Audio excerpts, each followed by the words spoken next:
You know, they make up stories. People make up stories. This whole thing about flipping, they call it. I know all about flipping. For 30, 40 years, I've been watching flippers.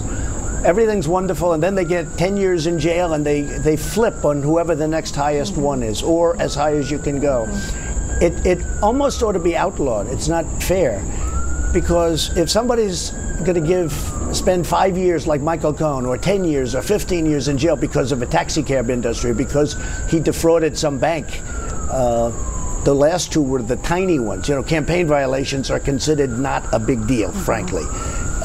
But if somebody defrauded a bank and he's going to get 10 years in jail or 20 years in jail, but if you can say something bad about Donald Trump and you'll go down to 2 years or 3 years, which is the deal he made, in all fairness to him, most people are going to do that. And I've seen it many times. I've had many friends involved in this stuff. It's called flipping, and it almost ought to be illegal. I have great respect for what he's done in terms of what he's gone through. You know, he worked for Ronald Reagan for years. He worked for Bob Dole. He worked, I guess his firm worked for McCain. He worked for many, many people, many, many years. And I would say what he did, some of the charges they threw against him, every consultant, every lobbyist in Washington probably does.